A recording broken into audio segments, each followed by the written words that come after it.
Alright guys, got a little review on the Smith & Wesson Bodyguard 380. As of currently, it is loaded because I use this gun.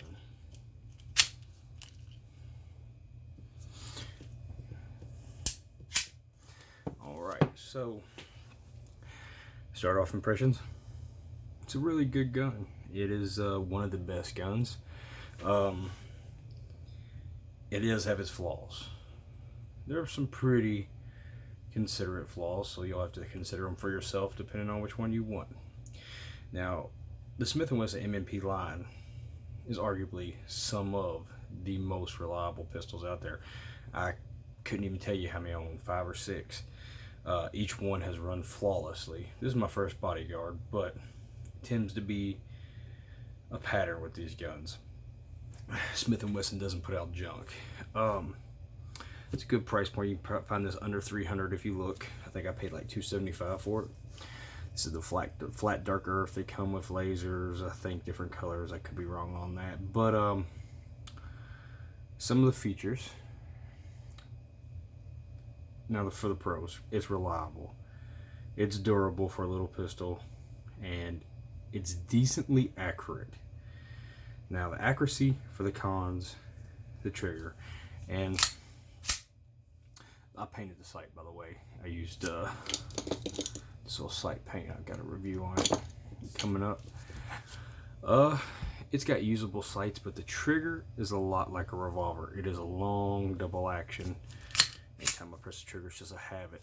If I don't, I always check a gun before I shoot it. It's just part of what I do. So the trigger is long. It's stiff and long. It may even be a little bit harder than some revolvers, but it's kind of like a J-frame, maybe a bit more.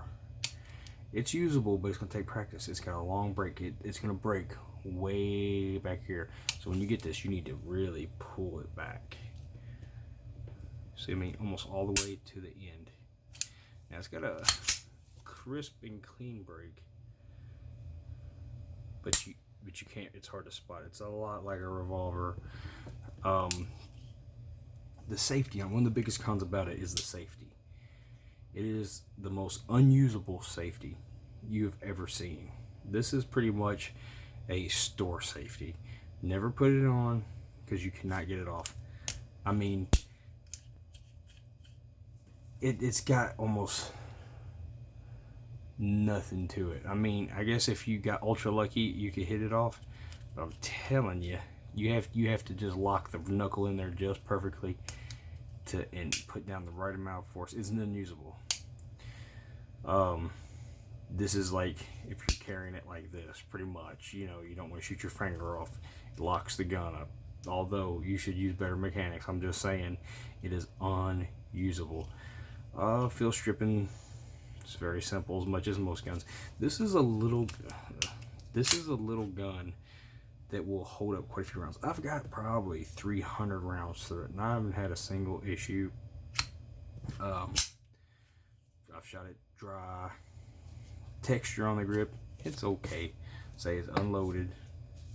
Nothing's in the chamber. But I'm just gonna show you full extended pinky.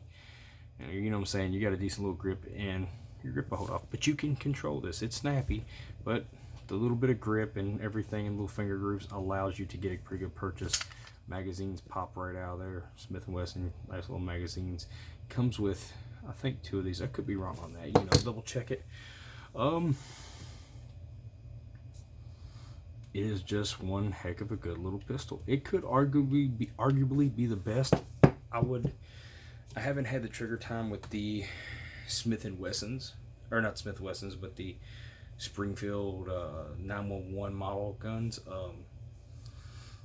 I would say those may be better, although the ambidextrous safety I do not like. It pinches my hand, some horrible. And a lot of people may use this for a pocket pistol. I don't really like ambidextrous pocket. Some of them don't have it. That's the thing. There's a couple different models, some with safety, some with not. On the 911, and I don't like ambidextrous safety being in the pocket, unless you have it in a holster. But some people are just going to throw it in a pocket. This is a good gun for ultra concealability. Some reason that you need the smallest gun possible. I mean, it's very thin. Where's my? Oh, I got a caliper somewhere right here. I don't know where I stuck my caliber. I'd measure it, but it's thin. Not smaller than any revolver you're gonna find. I have a specific reason for this. It goes specifically and is just large enough for a spot that I need it to be in. So this one, it's the reason why I got it. But 380 is pretty underpowered, and if you can, there's some pretty small 9mm you can put in a pocket. I would recommend that if you can. But it's a great deal. It's a buy. It's a good shooter. Trigger isn't the best. Sights are okay. I will be changing these to night sights. I'm not exactly sure what kind of night sights. We will see. But yep.